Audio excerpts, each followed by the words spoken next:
Iran American യുദ്ധസംഘർഷവുമായി ബന്ധപ്പെട്ട് ആദ്യമായി China Iran അനുകൂലമായിരിക്കുന്ന ഒരു പരസ്യ നിലപാട് പ്രഖ്യാപിച്ചിരിക്കുകയാണ്.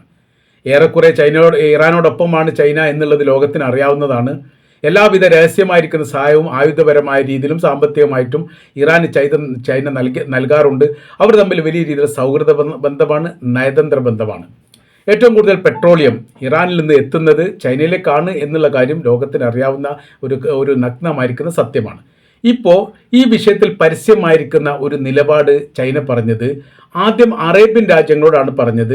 അവരുടെ ഇറാനുമായുള്ള ആക്രമണത്തിൽ അമേരിക്കയോട് സഹകരണം കാണിക്കരുത് എന്നുള്ളതും അറേബ്യൻ രാജ്യത്തുള്ള എയർപോർട്ട് അടക്കമുള്ള ഒരു സംവിധാനവും ഇറാൻ ആക്രമിക്കാൻ വേണ്ടി വിട്ടു നൽകരുത് എന്നുള്ള ഒരു നിലപാട് തങ്ങൾക്കുണ്ട് എന്നത് അറേബ്യൻ രാജ്യങ്ങളെ അറിയിക്കുകയാണ് ചെയ്തത്.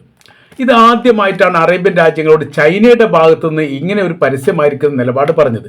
അത് 2-3 കാര്യങ്ങൾ അതിന് തുടർച്ചയായ രീതിയിൽ ഒരു വിശദീകരണ കുറിപ്പായിട്ട് തന്നെ പുറത്തു വന്നിട്ടുണ്ട്. അത് വെനിസുലൻ കപ്പലിനെ ആക്രമിക്കുന്നതുമായിട്ട് ബന്ധപ്പെട്ടതാണ്. ഇപ്പോഴും വെനിസുലയിൽ നിന്ന് പെട്രോളുമായിട്ട് പോകുന്ന കപ്പലിനെ അമേരിക്ക പിടികൂടുകയും ആ പിടികൂടുന്ന സമയത്തുള്ള പെട്രോൾ അവർ തന്നെ മറ്റുള്ള ഏജൻസിക്ക് വിൽപ്പന നടത്തുകയോ അല്ലെങ്കിൽ മറിക്കുകയോ ചെയ്യുന്നുണ്ട് എന്ന റിപ്പോർട്ടും പുറത്തു വന്നിട്ടുണ്ട്. ഇങ്ങനെ വരുന്ന സമയത്തുള്ള വിഷയം എന്ന് പറഞ്ഞാൽ വെനിസുലയിൽ നിന്ന് ഏറ്റവും കൂടുതൽ എണ്ണ വാങ്ങുന്ന രാജ്യങ്ങളിലൊന്ന് ചൈനയായിരുന്നു. ഇപ്പോഴത്തെ പ്രതിസന്ധിയിൽ അമേരിക്ക പരസ്യമായ രീതിയിലുള്ള നടപടി എടുത്തതോട് കൂടിയിട്ട് അവിടെ നിന്ന് വെനിസുലയിൽ നിന്ന് നേരിട്ട് ഇപ്പോൾ ചൈനയിലേക്ക് പെട്രോളിയം കിട്ടുന്നില്ല എന്നുള്ളത് യാഥാർത്ഥ്യമാണ്. അപ്പോൾ ചൈനയെ സംബന്ധിച്ചിടത്തോളം ലോകത്തിൽ ഏറ്റവും കൂടുതൽ ജനസംഖ്യയുള്ള രാജ്യങ്ങളിൽ ഒന്നാണ് എന്നതിനാൽ തന്നെ പെട്രോളിയത്തിൻ്റെ ഈ വരവ് കുറയുന്ന സമയത്ത് അത് സാരമായിട്ട് അത് ബാധിക്കപ്പെടും എന്നുള്ളത് ഉറപ്പാണ്. ഇതിൻ്റെയൊക്കെ അടിസ്ഥാനത്തിലാണ് ഇപ്പോൾ ഇറാനുമായി ബന്ധപ്പെട്ട സംഘർഷാവസ്ഥ നിലനിൽക്കുന്ന സമയത്ത് ഏതെങ്കിലും തലത്തിൽ ഭരണ സംവിധാനത്തെ അത് ബാധിക്കപ്പെടുന്ന ഒരു സ്ഥിതി ഉണ്ടായാൽ അത് ചൈനക്ക് വലിയ രീതിയിൽ പൊള്ളലേൽക്കും എന്ന കാര്യത്തിൽ സംശയമൊന്നുമില്ല.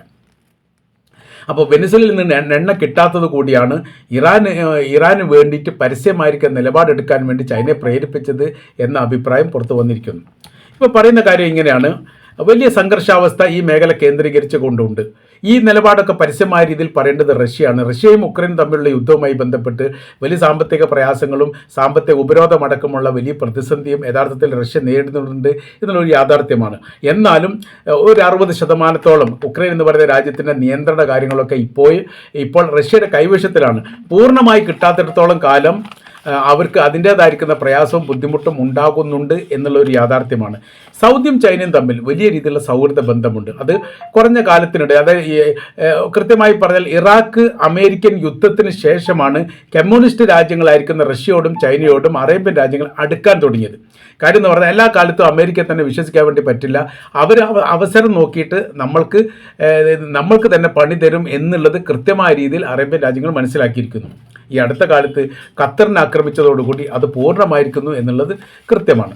2023 ഒക്ടോബർ 7 ഹമാസിൻ്റെ ആക്രമണത്തോടനുബന്ധിച്ച് ആ കാലഘട്ടത്തിലൊക്കെ വലിയ പ്രതിസന്ധി യഥാർത്ഥത്തിൽ ഇറാനും സൗദി അറേബ്യയുമുള്ള രാജ്യങ്ങളടക്കമുണ്ടായിരുന്നു. സൗദി അറേബ്യ, UAE അടക്കമുള്ള രാജ്യങ്ങൾക്ക് അവർ തമ്മിൽ വലിയ സംഘർഷാവസ്ഥ ഉണ്ടായിരുന്നു. 10-15 വർഷത്തോളം നേർക്കുനേരെ അവർ തമ്മിൽ യുദ്ധം ചെയ്യുകയും ചെയ്തിരുന്നു. ഇങ്ങനത്തെ വല്ലാത്ത ഒരു പ്രതിസന്ധി മിഡിൽ ഈസ്റ്റിനെ ബാധിക്കുന്ന സമയത്ത് വീണ്ടും ഇവർ തമ്മിൽ സംഘർഷാവസ്ഥ ഉണ്ടാകുന്ന സമയത്ത് അത് സാരമായിട്ട് ബാധിക്കുമെന്ന് മനസ്സിലാക്കിയതിൻ്റെ അടിസ്ഥാനത്തിൽ ചൈനയാണ് ആദ്യമായി സൗദി അറേബ്യയോട് ചില നിർദ്ദേശങ്ങൾ വെക്കുന്നത്, ചില കാര്യങ്ങൾ സംസാരിക്കുന്നത്. ഇറാനുമായിട്ട് യോജിപ്പിൻ്റെ മേഖലയിലൂടെ നമ്മൾ നീങ്ങുന്നത് കൊണ്ട് നിങ്ങൾക്ക് എന്തെങ്കിലും പ്രയാസകരമായിരിക്കുന്ന കാര്യങ്ങളുണ്ടോ? ഇപ്പോഴത്തെ ഒരു സാഹചര്യത്തിൽ അതല്ലേ നല്ലത് എന്നൊരു നിർദ്ദേശം ആദ്യമായിട്ട് പറയുന്നത് സൗദി അറേബ്യയോടാണ്. ചൈന സൗദി അറേബ്യയോട് പറയാനുള്ള കാര്യം, ഇറാനുമായിട്ടുള്ള അത്ര ബന്ധം സൗദി അറേബ്യയുമായിട്ടില്ല. മധ്യസ്ഥരായിട്ട് ഈ വിഷയം സംസാരിക്കാൻ വേണ്ടി ഇറാനുമായിട്ട് സഹകരിക്കുന്ന, അല്ലെങ്കിൽ ഇറാനുമായിട്ട് വലിയ രീതിയിലുള്ള ബന്ധം അറേബ്യൻ രാജ്യങ്ങൾക്കൊന്നുമില്ല. ഏറെക്കുറെ ഒമാനാണ്. എന്നാൽ ഒമാനും സൗദി അറേബ്യയും തമ്മിൽ വളരെ അടുത്ത ഒരു ബന്ധം ഇല്ല. ഒരു പ്രശ്നത്തിന് ഇടപെടാൻ മാത്രമുള്ള ഒരു ബന്ധമില്ല എന്നതിനാൽ അവിടെ ഒരു പ്രതിസന്ധി ഉണ്ട്. കാര്യം ഇതിനു മുൻപ് തന്നെ ഏകീകൃത അറേബ്യൻ കറൻസി ഉണ്ടാക്കാൻ വേണ്ടി മൊത്തത്തിൽ അറേബ്യൻ രാജ്യങ്ങൾ, സൗദി അറേബ്യയും ഖത്തറും ഒമാനും ബഹ്റൈനും UAE അടക്കമുള്ള രാജ്യങ്ങൾ സംയുക്തമായി തീരുമാനിച്ച സമയത്ത് അതിൻ്റെ തലസ്ഥാന നഗരി ഈ റിയാദ് ആക്കണമെന്ന് UAE അടക്കമുള്ള രാജ്യങ്ങൾ പറഞ്ഞു. ഒമാൻ അത് തിരസ്കരിച്ചു. ഒമാൻ പറഞ്ഞു തങ്ങളുടെ രാജ്യത്തേക്ക് കൊണ്ടുവരണം, അത് സലാല കേന്ദ്രീകരിച്ചുകൊണ്ട് വേണം എന്നുള്ള അഭിപ്രായം പറഞ്ഞതോടുകൂടി ആ ഏകീകൃത കറൻസി എന്ന് പറയുന്ന സംവിധാനം തന്നെ നിലച്ചു പോകുന്ന രീതി വന്നു. പിന്നീട് എന്തുണ്ടായി, അത് നിന്നുപോയി എന്നുള്ളതാണ് അതിൻ്റെ യാഥാർത്ഥ്യം. അപ്പോൾ അവർ തമ്മിൽ ഈ ഒരു വിഷയത്തിൽ വലിയ രീതിയിലുള്ള ഒരു ബന്ധങ്ങളില്ല എന്നതിനാൽ ഈ ഇറാനും സൗദി അറേബ്യയും തമ്മിലുള്ള വിഷയങ്ങൾ തീർക്കാൻ ഏറ്റവും ഉചിതമായിരിക്കുന്ന രാജ്യം ചൈനയാണ്. മാത്രവുമല്ല, ഈ സംഭവങ്ങളെല്ലാം നടന്ന് വളരെ രഹസ്യമാണ്, അതീവ രഹസ്യമായിട്ടാണ് ഈ കാര്യങ്ങൾ നടക്കുക. കൂടിച്ചേർന്നു, കാര്യങ്ങൾ സംസാരിക്കുന്നു, ഒന്നിക്കാൻ വേണ്ടി രണ്ടു കൂട്ടർ തീരുമാനിക്കുന്നു, പരസ്പരം അങ്ങോട്ടും ഇങ്ങോട്ടുള്ള സംഘർഷം ഒഴിവാക്കിയിട്ടുള്ള കരാർ വ്യവസ്ഥ ഉണ്ടാക്കുന്നു, അത് പ്രഖ്യാപിക്കുന്നു. വളരെ എളുപ്പത്തിൽ അത് കഴിഞ്ഞിട്ടുണ്ട്. ഇത് സൗദി അറേബ്യക്ക് വലിയൊരു ആശ്വാസമായി, ഇറാനും വലിയ ആശ്വാസമായി. കാര്യം എന്ന് പറയുന്നത് ഈ യുദ്ധവുമായിട്ട് ബന്ധപ്പെട്ട വിഷയത്തിൽ സൗദി അറേബ്യയും ഈ ഇറാനും ഒന്നിക്കുന്ന ഒരു സാഹചര്യം ഇല്ലായിരുന്നു എങ്കിൽ യഥാർത്ഥത്തിൽ ഹൂത്തികൾ അമേരിക്കയുമായിട്ട് ആക്രമണം നടക്കുന്ന സമയത്ത് തന്നെ അറേബ്യൻ രാജ്യങ്ങൾ ഹൂത്തികൾ ആക്രമിക്കുന്ന സ്ഥിതി ഉണ്ടാവുമായിരുന്നു. രണ്ട് ഭാഗത്തേക്കും കൂടി ആക്രമണം നടത്തേണ്ട ഒരു സ്ഥിതി ഉണ്ടാകുന്ന സമയത്ത് വല്ലാത്ത രീതിയിൽ ഈ സാമ്പത്തിക നഷ്ടവും സൈനിക നഷ്ടവും ഒക്കെ ഉണ്ടാവും എന്നുള്ളത് കൃത്യമാണ്. അതൊന്നുമില്ലാത്ത രീതിയിൽ സ്വതന്ത്രമായ രീതിയിൽ ഹൂത്തി വിമതർക്ക് അമേരിക്കയുടെ സൈനികരെ ആക്രമിക്കാനുള്ള അവസരം ഉണ്ടായി കിട്ടിയത് ഇവിടെ ഈ വിഷയവുമായിട്ട് ബന്ധപ്പെട്ട് ഒരു മധ്യസ്ഥത നടന്നുകൊണ്ടാണ്. ആ നടന്നതുമായി ബന്ധപ്പെട്ട് അമേരിക്കക്ക് വലിയ രീതിയിലുള്ള പ്രയാസം ഉണ്ടായിട്ടുണ്ട്. അവർ പല ഘട്ടത്തിലും അത് പറയുകയും ചെയ്തിട്ടുണ്ട്. കാര്യം ഇറാനെ ശത്രുവായിട്ട് തന്നെ കാണണം, അതിനനുസരിച്ചുള്ള എല്ലാ സഹായവും നിങ്ങൾക്ക് ചെയ്തു തരും, അവരെ ഒറ്റപ്പെടുത്തണം, അവരെ ആക്രമിക്കാൻ വേണ്ടി ഭൂമി വിട്ടുകൊടുക്കണം, ഇത്തരം കാര്യങ്ങളൊക്കെ പല ഘട്ടത്തിൽ പറഞ്ഞിട്ടുണ്ട്. പക്ഷേ അതൊന്നും എന്തായിട്ടില്ല, അത് പിന്നീട് ഇവർ ഒന്നിച്ചതോടുകൂടി പിന്നെ ഒന്നും ഫലവത്തായിട്ടില്ല.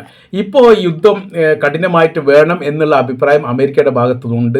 അതിനാൽ തന്നെ വെനിസ്വേലയിൽ ഉണ്ടായിരുന്ന അമേരിക്കയുടെ ഏറ്റവും വലിയ യുദ്ധക്കപ്പൽ, അല്ലെങ്കിൽ ലോകത്തിലെ ഏറ്റവും വലിയ യുദ്ധക്കപ്പലായിരിക്കുന്ന USS ജെറാൾഡ് ഫോർഡ് ഇവിടെ മെഡിറ്ററേനിയൻ കടലിലേക്ക് വന്നുകൊണ്ടിരിക്കുന്നു എന്ന റിപ്പോർട്ട് പുറത്തു വന്നു. 75 യുദ്ധവിമാനങ്ങൾ ഒരേ സമയത്ത് ലാൻഡിംഗ് ചെയ്യാൻ പാകത്തിലുള്ള സംവിധാനമുള്ള ലോകത്തിലെ ഏറ്റവും വലിയ കപ്പലാണ്. ഇതിനു മുൻപ് തന്നെ ഒരു അബ്രഹാം ലിങ്കൺ എന്ന് പറയുന്ന യുദ്ധക്കപ്പൽ ഈ അറേബ്യൻ കടലിനോട് ചേർന്ന് ഉണ്ട് എന്നുള്ളതും കൃത്യമാണ്.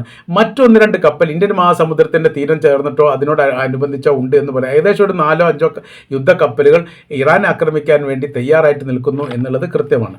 അക്രമവുമായിട്ട് ബന്ധപ്പെട്ട കാര്യത്തെക്കുറിച്ച് ഒരു ഏകീകരണം ഉണ്ടാക്കാൻ വേണ്ടി അമേരിക്കക്ക് സാധിച്ചിട്ടില്ലെങ്കിലും കപ്പലും ആയുധങ്ങളും സംഘടിപ്പിക്കുകയും ഏകോപിപ്പിക്കുകയും ചെയ്യുന്ന കാര്യത്തിൽ അവർ വിജയിച്ചിരിക്കുന്നു എന്നുള്ളത് ഒരു സത്യമാണ്. അപ്പോൾ ഇപ്പോൾ വന്നിരിക്കുന്ന ഒരു കാര്യം എന്ന് പറഞ്ഞാൽ വെനിസ്വേല വീണതോടുകൂടി അതിൻ്റെ ഏറ്റവും വലിയ ക്ഷീണം ഉണ്ടായത് ചൈനയ്ക്കും റഷ്യക്കുമാണ്.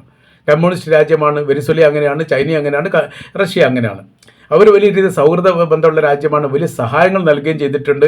അമേരിക്കയുടെ ആക്രമണം ഏതെങ്കിലും തരത്തിൽ ഉണ്ടാവുകയാണെങ്കിൽ തങ്ങളെ സഹായിക്കണമെന്ന് വെനിസ്വേല ഇറാനോട് ആവശ്യപ്പെടുകയും ഇറാൻ തങ്ങളുടെ മിസൈൽ നൽകാമെന്ന് പറയുകയും ചെയ്തു. എന്നാൽ അപ്രതീക്ഷിതമായിരിക്കുന്ന അമേരിക്കയുടെ ഇടപെടലാണ് ഈ രാജ്യത്തിൻ്റെ പ്രസിഡന്റിനെയും ഭാര്യയും തട്ടിക്കൊണ്ടുപോകാൻ വേണ്ടി സാധിച്ചത്.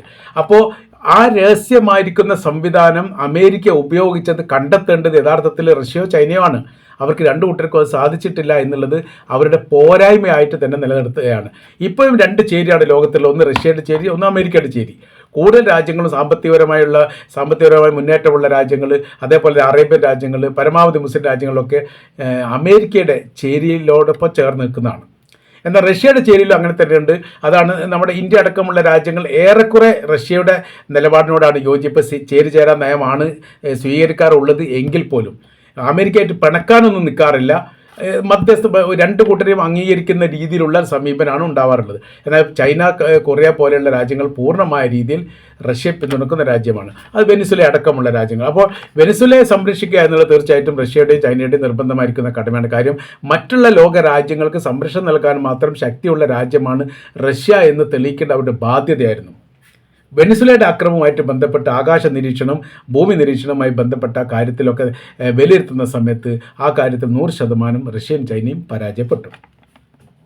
അതോടുകൂടി അമേരിക്കയ്ക്ക് വലിയ രീതിയിൽ ഹാട്രിക് ജയം ഉണ്ടാകാൻ വേണ്ടി സാധിക്കുകയും ചെയ്തു. ഇനി അടുത്ത ഘട്ടം എന്ന് പറയുന്നത് വെനിസ്വേലയുടെ പെട്രോളിയം ഇപ്പോൾ നിയന്ത്രിക്കുന്നത് അമേരിക്കയാണ്. ഏതൊക്കെ കപ്പലുകൾ പോകണം, എങ്ങോട്ടൊക്കെ പോകണം, എത്രത്തോളം ഈ പെട്രോളിയം അതിലുണ്ട് എന്ന് മനസ്സിലാക്കണം, അങ്ങനത്തെ കുറേ നിർദ്ദേശങ്ങളും നിബന്ധനകളും ഒക്കെ അമേരിക്ക നൽകിയിട്ടുണ്ട്. അതിനപ്പുറമാവുന്ന സമയത്ത് അമേരിക്ക അത് പിടിച്ചെടുക്കുകയും അത് ഈ സീൽ ചെയ്യുകയും അവർക്ക് വിട്ടുകൊടുക്കാത്തൊരു സ്ഥിതി വിശേഷം വരികയും ചെയ്യും. അങ്ങനെ 3-ലധികം കപ്പൽ ഈ യുദ്ധത്തിന് ശേഷം, അതായത് വെനിസ്വേലൻ പ്രസിഡന്റിനെ തട്ടിക്കൊണ്ടുപോയതിന് ശേഷം അങ്ങനെ നടന്നിട്ടുണ്ട് എന്നാണ് പറയുന്നത്. 2 കപ്പലും ഒന്നൊക്കെ റഷ്യയിലേക്കോ അല്ലെങ്കിൽ ചൈനയിലേക്കോ പെട്രോളിയമായിട്ട് പോകുന്ന കപ്പലാണ് എന്നും പറയപ്പെടുന്നു. 2 രാജ്യവും സ്ഥിരീകരിച്ചു. സ്ഥിരീകരിച്ചിട്ടില്ല. ഇങ്ങനെ വരുന്ന സമയത്ത് ഈ മേഖല സ്തംഭിച്ചു പോയാൽ അതിന് ഏറ്റവും കൂടുതൽ ആഘാതമുണ്ടാവുക ചൈനക്കാണ്. ചൈന പല രാജ്യങ്ങളിൽ നിന്നും പെട്രോളിയം ഇറക്കുമതി ചെയ്യുന്നതിന് അമേരിക്കയുടെ ഉപരോധമുണ്ട്. ഉപരോധത്തെ മറച്ചു വെച്ചിട്ടോ അല്ലെങ്കിൽ ഉപരോധം നീക്കിയതിന് ശേഷമോ പെട്രോളിയം ഇറക്കുക എന്ന് പറഞ്ഞാൽ അസാധ്യമായിരിക്കുന്ന കാര്യമാണ്. അപ്പോൾ പിന്നെ ഇപ്പോൾ സ്വതന്ത്രമായിരിക്കുന്ന ഒരു വിപണി എന്ന നിലയ്ക്ക് ഇപ്പോൾ നിലനിൽക്കുന്നത് ഇറാനാണ്. അപ്പോൾ ഇറാനിലെ ഭരണം വീണ് കഴിഞ്ഞാൽ പിന്നീട് അവിടെ ഭരണത്തിൽ വരിക അമേരിക്കയ്ക്ക് പിന്തുണയുള്ള സർക്കാരായിരിക്കും. അപ്പോൾ പിന്നെ ഒരിക്കൽ പോലും ചൈനയുമായിട്ട് സഹകരിക്കാൻ വേണ്ടിയിട്ട് സാധിക്കുകയില്ല എന്ന തിരിച്ചറിവിൻ്റെ അടിസ്ഥാനത്തിലാണ് ഇറാനുമായിട്ട് സഹകരിക്കാൻ വേണ്ടി തീരുമാനിച്ചത്. അതിൻ്റെ ഭാഗമായിട്ടാണ് അറേബ്യൻ രാജ്യങ്ങളോട് വളരെ കൃത്യമായിരിക്കും ചില നിലപാടുകൾ പറയാൻ തങ്ങൾക്കുണ്ട് എന്ന് പറഞ്ഞിട്ട് ആദ്യത്തെ നിലപാട് ഇതായിരുന്നു: നിങ്ങളുടെ ദേശത്തിൽ നിന്ന് ഇറാൻ ആക്രമിക്കാൻ യാതൊരു കാരണവശാലും അവസരമുണ്ടാക്കി കൊടുക്കരുത് എന്ന് അതിൻ്റെ ആദ്യഘട്ടത്തിൽ തന്നെ ചൈന പറഞ്ഞിരിക്കുകയാണ്. ഇത് ഇറാനെ സംബന്ധിച്ചിടത്തോളം വലിയ ആശ്വാസമാണ് എന്ന കാര്യത്തിൽ യാതൊരു സംശയവുമില്ല.